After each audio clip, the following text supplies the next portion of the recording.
Olá, esse é o PodPuts, o seu podcast de tecnologia e segurança. Amigos profissionais unidos pela tecnologia e segurança.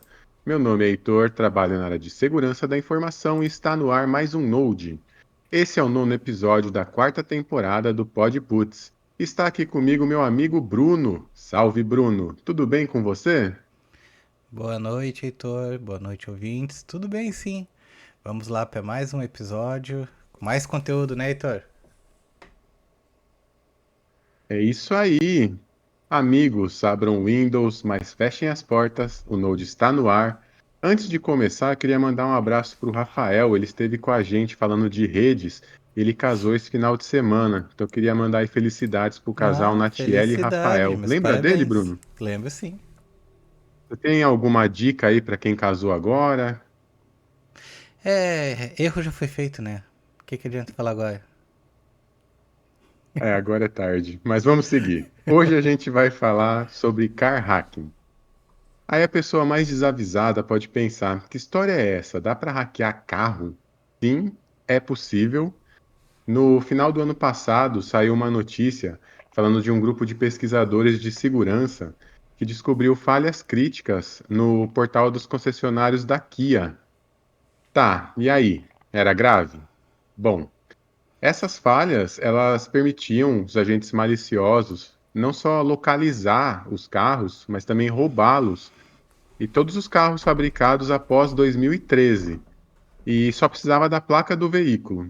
Inclusive, em 2022, alguns dos hackers desse mesmo grupo, eles encontraram outras vulnerabilidades críticas que afetavam mais de uma dúzia de montadoras de carros.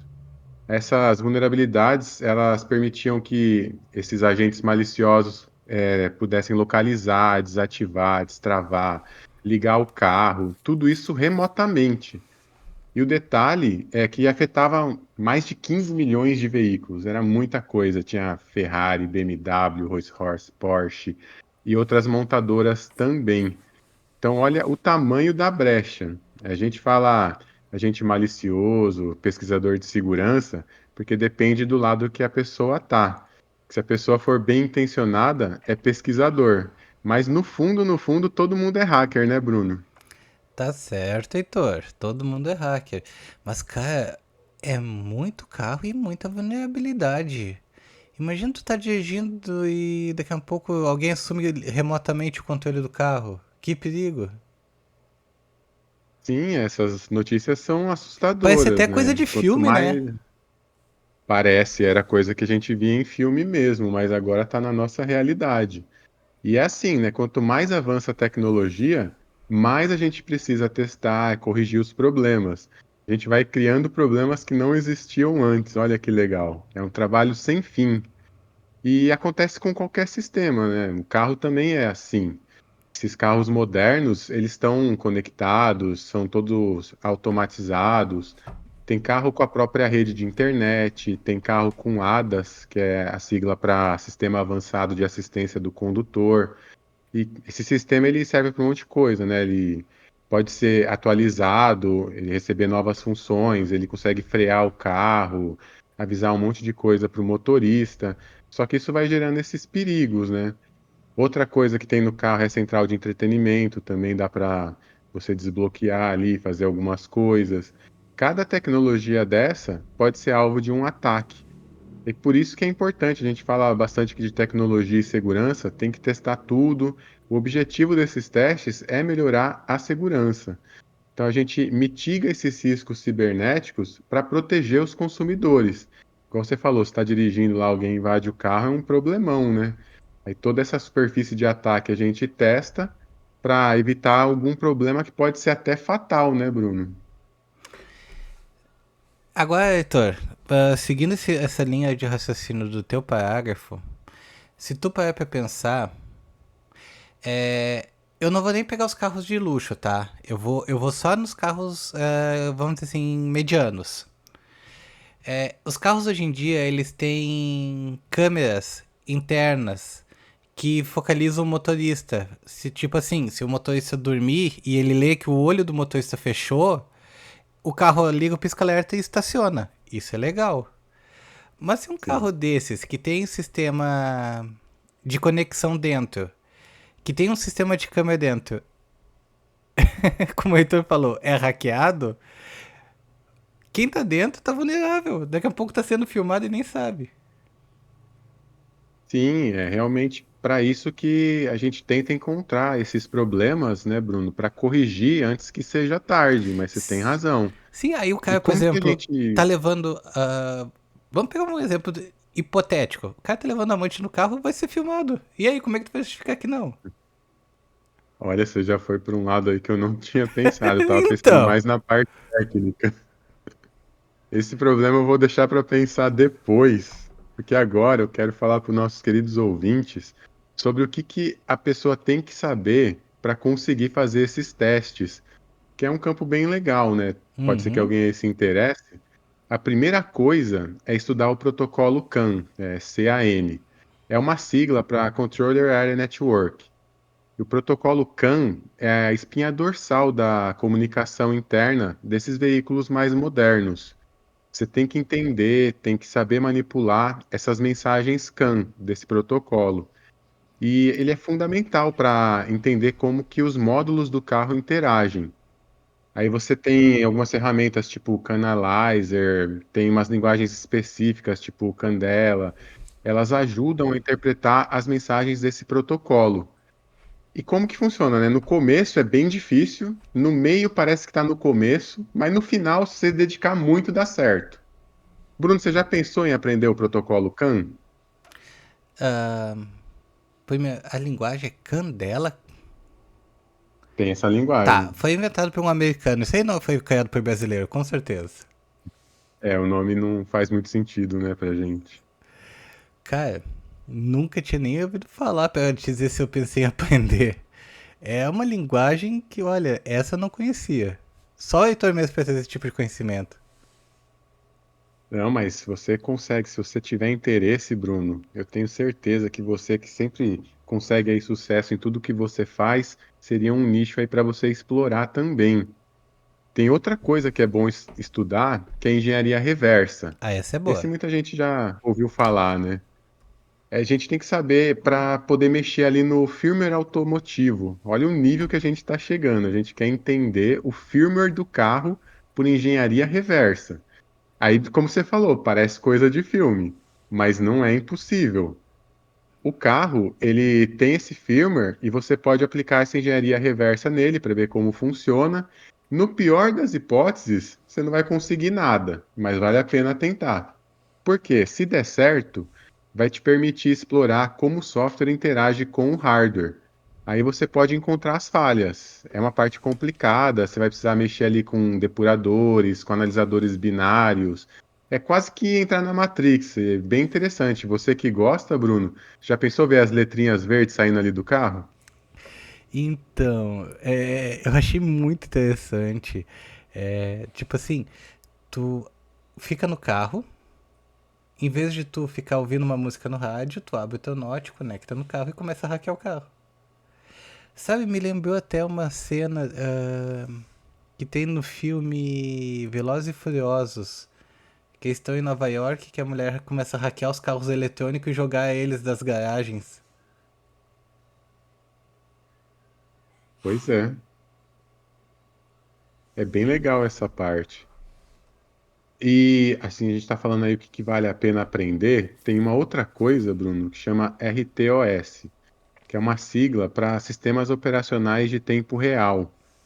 O carro ali, ele não pode falhar, né? Tem que ser em tempo real. Você não pode pisar no freio e dar uma tela azul do Windows, já pensou? Imagina que Esse loucura! sistema.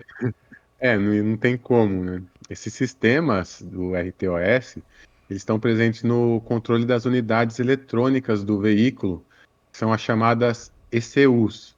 Você que falou aí do Velozes e Furiosos, lá eles mexem nessa parte para dar mais potência para o carro. Sim. Você compreender o funcionamento desse sistema operacional de tempo real, ele é útil para atacar os sistemas críticos de segurança e controle do carro. É bom você saber também um pouco ali dos dispositivos IoT, que é a internet das coisas, também está presente no carro. Esses veículos modernos, eles muitos já vêm com a própria rede dele, né? Aí vale a pena você conhecer criptografia, autenticação, protocolo de comunicação, tudo isso para entender e explorar essas vulnerabilidades. Bruno, tá ficando muito complicado? Ou você ainda tá interessado? É, dá um nozinho na cabeça. Calma que Tipo, ainda tem bastante quando coisa. a gente fala de ter o IoT num carro, tu pensa já em ter assim uma Alexa conectada com o teu carro? Sim, Aí tu tá no carro dirigindo, tu diz assim, Alexa, já vai ligando o ar de casa. sim, É, isso é é interessante. possível. Agora tu tá falando sobre essa parte de Artios. Eu lembro que eu vi alguma coisa. Tem uma marca de caminhões que eu não vou lembrar qual é. Que eles já falam muito em caminhões com inteligência artificial.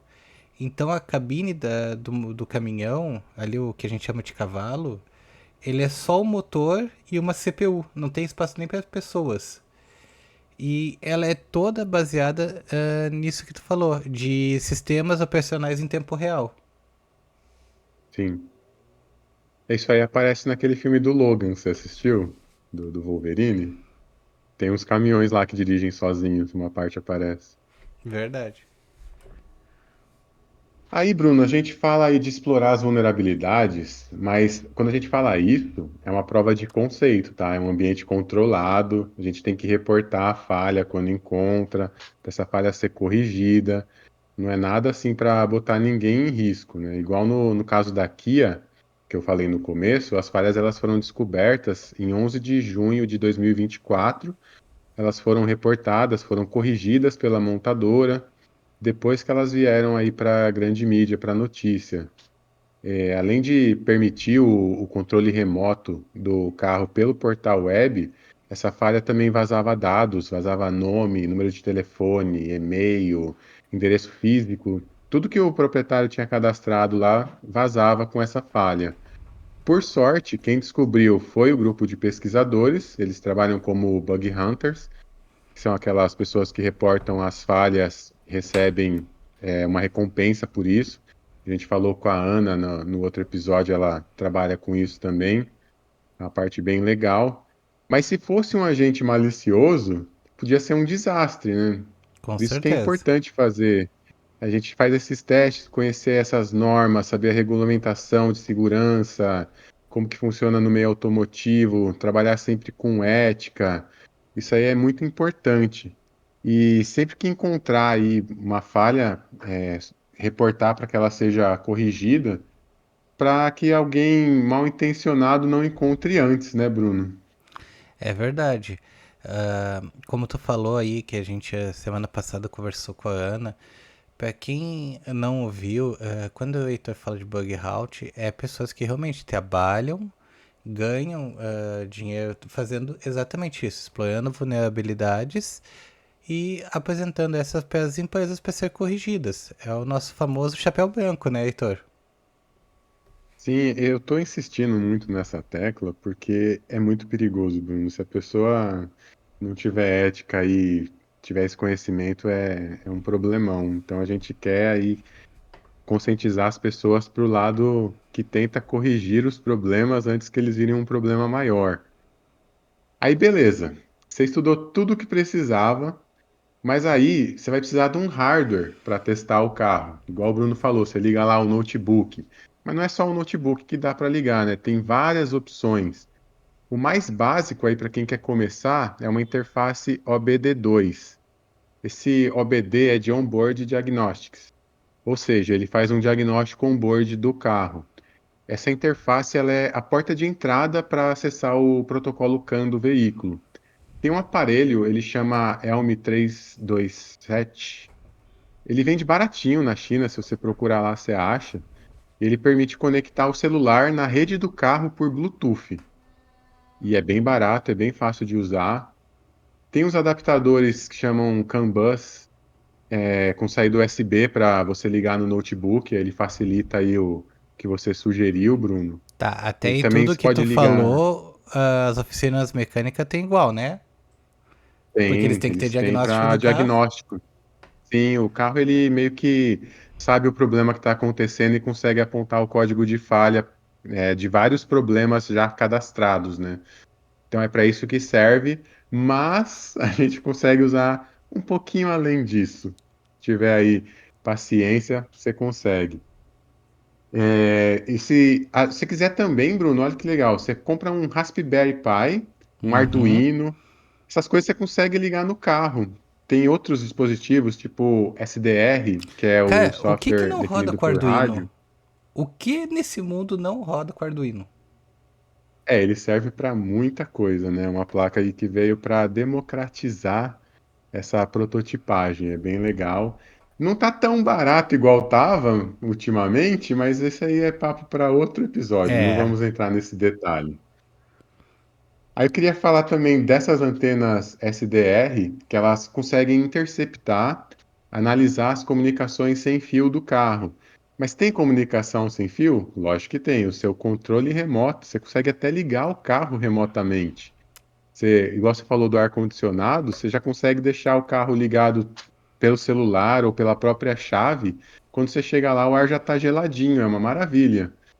Tem outro aparelho que chama Evil Crow RF V2, também ajuda você a fazer isso. Você consegue destravar o carro com esse aparelho, dependendo do carro, dependendo de como é o sistema. Quem tiver mais dinheiro pode usar um Hack RF One com porta-pack. Esse eu não tenho, porque esse aí é uma bica e quem quiser comprar vai se divertir muito, mas prepara o bolso. Ele é bem legal. Não dá para esquecer aí do queridinho do momento, né, que é o Flipper Zero. Ele tá um pouco mais embaixo aí do que estava um tempo atrás, mas ele ainda é bem conhecido, tá? Ainda não saiu totalmente do A hype, né? Anatel deixou ele famoso. Sim, bastante. E dependendo do hardware que você tem, você consegue fazer um ataque de replay de sinal. Esse é um dos ataques mais comuns nos sistemas automotivos. Como que ele funciona, né? Você vai capturar uma transmissão original do controle remoto e depois você usa esse sinal para destravar o carro. Tem carros que eles trabalham com blacklist. Você não consegue usar o mesmo sinal se ele já foi usado. Aí como que você faz nesse caso? Você vai ter que usar um jammer para evitar que o sinal chegue no carro. Aí você vai conseguir capturar o sinal válido que você vai poder usar depois. A pessoa que apertou ali, ela vai apertar de novo, porque ela não sabe, deu algum erro, aperta de novo, manda outro sinal e abre o carro. Mas o sinal que você queria, você já capturou. Aí quem está ouvindo pode pensar, o que que é jammer? Esse aparelho, ele é para impedir que o sinal chegue no carro, mas esse conceito em si, ele serve para várias coisas. Teve até um tempo atrás que viralizou um cara fez um sistema para bloquear o Bluetooth do vizinho. O vizinho estava ouvindo música alta de madrugada, ele foi lá e simplesmente interrompeu o sinal do Bluetooth com esse jammer. É bem útil essa, né, Bruno? É assim, pra quem tá ouvindo o que o Heitor explicou, deixa eu trazer uma referência assim, ó. Se quando tu sai do teu carro, tu trava ele e tem alguém muito perto do teu carro, fica de olho. Porque às vezes eles fazem justamente isso. Eles estão com esses aparelhinhos, que geralmente são pequenos, e ele tá fazendo a captura do teu sinal. Quando tu sai, ele só espera tu te afastar um pouco, aperta o botão, teu sinal tá clonado e vai destravar a porta do carro. Não é marca de Sim, é um arrombamento nem problema. nada. Então sempre fica cuidando quem tá na volta do carro. É verdade, isso aí é perigoso mesmo. Ó, quem veio te falar oi, Bruno? A vodka. Bom, então a gente estudou aí o que precisava, a gente tem o hardware, mas aí vai precisar do software também, para poder interagir com o protocolo CAN, que foi lá a primeira coisa que a gente falou. Então, algumas opções, tem o Canalizer, né, que eu falei, ele permite visualizar, manipular o tráfego de rede CAN. Tem o SocketCAN, que é um framework open source para Linux. Ele tem bastante coisa voltada para o protocolo CAN. Tem o CANoe, tem o PythonCAN, que é para interagir com o protocolo usando Python, como o próprio nome diz, né? Tem o CANUtils, ele é usado para injetar pacotes maliciosos, para testar o sistema. Você pode usar até o Wireshark, né, para monitorar a rede CAN do carro. Ele vai conseguir ali snifar os pacotes. Tem um scan tool, que ele também faz isso, Torque Pro, qual mais que tem, Bruno? Tem Scan Master, tem um monte de software, né? Tudo ali pelo OBD2. Você pluga ali e consegue usar o software para interagir com o carro. Aí você juntando o conhecimento que você estudou lá, aquelas coisas que a gente falou, o hardware e algum desses softwares, aí você vai conseguir interagir com o protocolo CAN, fazer a manipulação. Quando você tem um painel ali de carro para simular os ataques, você consegue fazer o velocímetro, colocar a velocidade que você quiser, mesmo com o carro parado. Aí é só um teste mais para brincadeira mesmo, mas quando você consegue fazer a primeira vez é muito legal, né? Você faz uma injeção de mensagens CAN e consegue fazer essa manipulação ali dos sensores do carro, dos ponteiros, do digital, é bem legal.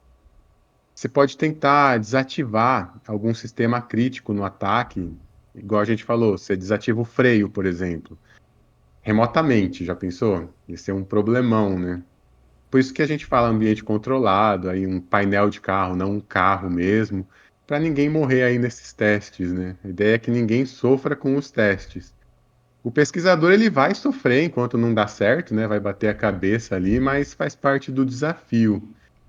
Um ataque que a gente falou é esse do replay, mas além dele tem ataques à própria ECU, que é aquela que a gente falou que tem gente que destrava para dar mais potência, você consegue mexer nisso aí também. Ele é o coração ali do sistema, né? E sabe o que que é pior, Bruno? Ele geralmente está sem criptografia, viu? Você consegue ali destravar o carro, invadir a central multimídia, baixar o vidro, tocar a buzina, enganar o GPS, ligar o carro e não tem criptografia. A mensagem passa ali em texto limpo, que você vai ter que entender a linguagem, mas não tem nenhuma proteção em cima adicional. E é uma brecha isso, né? Quando você chega nesse ponto aí de conseguir ler o protocolo. Dependendo do carro, dá para controlar o sistema de condução autônoma. Você consegue meio que sequestrar ali. Aconteceu já com o Tesla. Você consegue pilotar como se fosse videogame, né?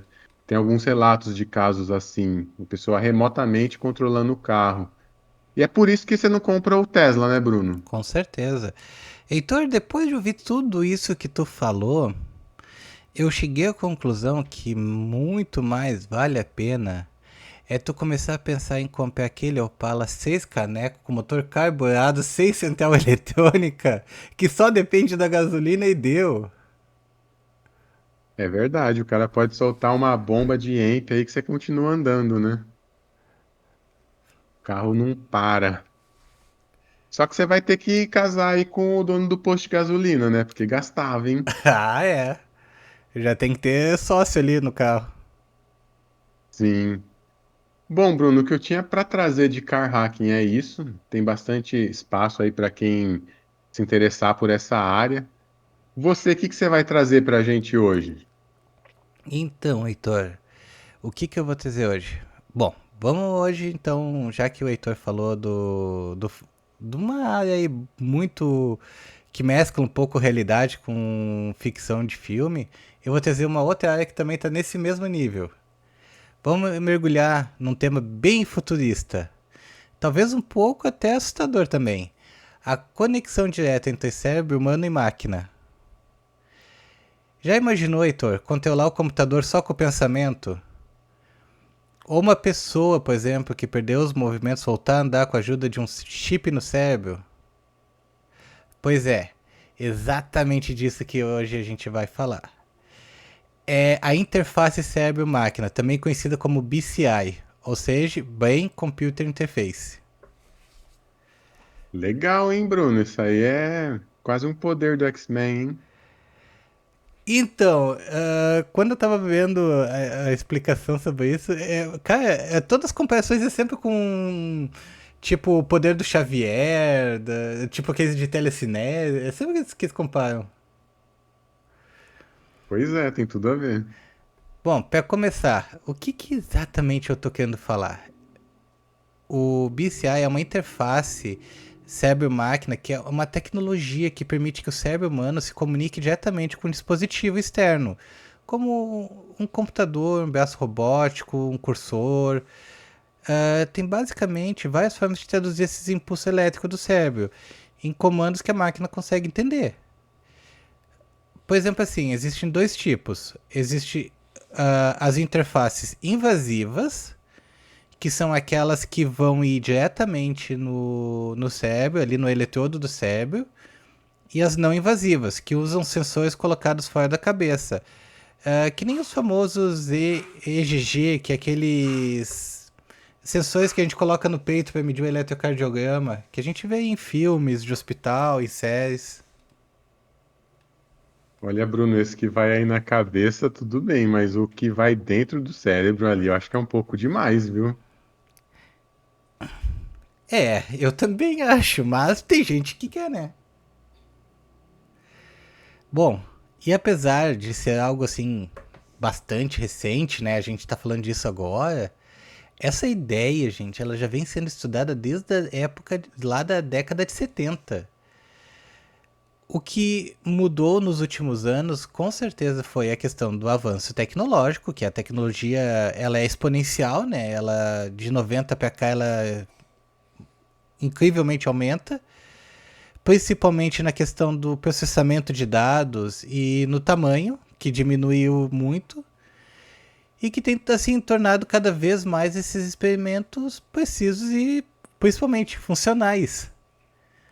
Atualmente, a principal aplicação dessas tecnologias, claro que está na medicina, mas já existe casos assim, por exemplo, de paralisia, que as pessoas usam esses sensores e conseguem mover um braço robótico com a mente. Ou, por exemplo, assim, alguém controlando uma cadeira de rodas, uma pessoa tetraplégica que ela não consegue nem mexer os braços, ela vai conseguir controlar a cadeira só com o pensar dela, quer andar e vai andar. Um exemplo assim que eu trouxe que ganhou bastante destaque foi um paciente com ela, que é uma doença que ela afeta diretamente os neurônios motores. E ela conseguiu se comunicar com outras pessoas usando um chip que estava implantado no cérebro, comunicando assim através, claro, de um sistema de computador. E o mais curioso, ela chegou a twittar usando só o pensamento. O que tu acha, Heitor? Um tweet 100% mental. É, Bruno, bem que você falou, isso aí tá chegando no nível Xavier já, hein? Caramba. Caramba, cara, eu fiquei pensando. Bom, e como é que funciona isso? Essas interfaces, elas estão sendo usadas em processos principalmente de reabilitação, como eu dei um exemplo, assim, em exoesqueletos, em próteses inteligentes que já são controladas de maneira muito intuitiva. Algumas dessas pessoas, por exemplo, que sofreram lesões na medula, outras que sofreram amputações, estão conseguindo retornar os movimentos com esse tipo de sistema de tecnologia. Mas, né, Heitor, é claro que quando a gente fala de uma tecnologia do tipo botar um chip na cabeça, a gente tá falando do Musk lá com a Neuralink. A empresa dele vem desenvolvendo esses chips neurais com essas ambições bastante ousadas, assim. A ideia deles é criar um dispositivo que no futuro tu possa, por exemplo, assim, restaurar a visão de uma pessoa que perdeu a audição vai voltar a ouvir, porque tudo isso são impulsos que o cérebro recebe. Ele só não tá sabendo decodificar agora, mas se tiver um chip ali, ele decodifica. Então, fora isso, pensa assim, conectar, por exemplo, a pessoa física aqui humana a uma IA diretamente com um pensamento, a uma interface gráfica assim, que tu, em vez de olhar para a tela do computador, tu já trabalha com isso dentro da tua mente. Em 2024, por exemplo, a Neuralink fez o primeiro teste oficial em pessoa, em um humano. E o resultado foi impressionante. O cara conseguiu jogar videogame só com o poder do pensamento. Bom, mas a Neuralink não tá sozinha nessa. Eu vi que existem outras empresas, como a Cyclone e a BlackRock Neurotech, que também estão nessa corrida só de experiências interface cérebro-máquina. A Cyclone, por exemplo, vem desenvolvendo um sistema não invasivo, aprovado por testes já nos Estados Unidos, que pode ser implantado assim, sem abrir o crânio, apenas colando na parte da pele do crânio da pessoa. O que, convenhamos, né, Heitor? Já é um alívio. Ah, sim, Bruno. E o que você está falando aí, a gente fala muito de Matrix, né? Eu sei que você gosta, mas você lembra, os caras plugavam um cabo ali e falavam, agora eu sei Kung Fu. Aí plugava o cabo, agora eu sei pilotar um helicóptero. Você acha que vai chegar nesse nível? É, Heitor, eu acho que vai. E eu acho que assim, ó, se isso acabar se tornando uma coisa muito plausível, eu acho que vai ser uma tendência muito forte. Até mais, porque a gente já tá tentando rumar pra esse caminho de um jeito ou de outro.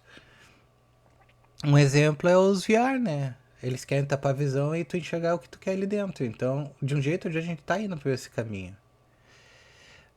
Sim.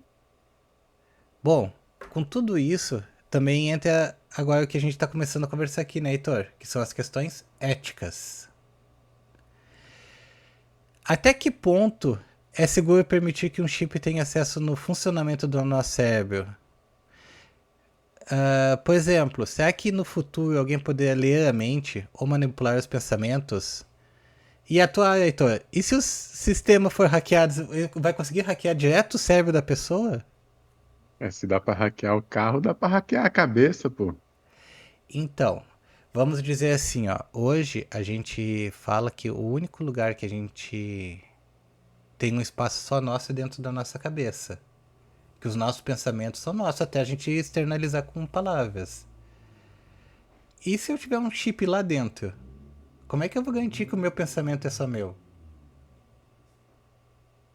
É que nem dizer, como é que tu garante que a Alexa, que o Google, que a Siri não tá te ouvindo se tu deixar o telefone quietinho no quarto? Ah, tá te ouvindo, fica tranquilo. Então, bom, além disso também existe a questão da preocupação com acesso à desigualdade, né? Será que essa tecnologia vai estar disponível para todo mundo ou só para o Elon Musk que tem dinheiro? Por exemplo, como a gente falou, isso aí, a principal funcionalidade hoje que eu vejo para isso é medicina. Mas e aí? E essas, vamos dizer assim, essas próteses para uma pessoa com necessidades que. Vamos pegar uma pessoa que não tem a visão e o chip consiga devolver a visão. Ela vai custar quanto? Uma pessoa mais humilde vai conseguir ou só quem tiver dinheiro vai conseguir? Porque a gente vive numa questão assim, onde diz que é democrático, né? Que acesso é para todos. Então, mesmo com essas dúvidas, com essas questões éticas, com toda essa explanação, eu acho o futuro disso muito promissor. Ah, um pouco de Black Mirror aí também, né? Total. Mas promissor. Bom, já se fala, por exemplo, que nem tu citou, Heitor, de usar esses chips cerebrais para te aprender línguas estrangeiras mais rápido, para te aumentar a memória, ou até mesmo armazenar experiências em formato digital. Heitor, tu lembra daquela cena, eu não sei se tu viu no filme do Harry Potter, que ele tira a lembrança com uma varinha encostando na cabeça e puxando? Coloca na penseira. Exato, que coloca na penseira. Aí tu imagina, tu tirar um pensamento que tu não quer na tua cabeça e salvar num HD externo pra depois tu se precisar buscar lá. É. Eu já pensei em uma aplicação aí que você pode usar na caso de testemunha, caso de polícia fazendo interrogatório. Ah, é, a verdade não vai ter como ser adulterada. Não, e Ou será que vai? aí nós vamos mais adiante. Se eu tenho um chip no cérebro, quem garante que aquilo que tá na mente da pessoa é a verdade? É, então, exatamente.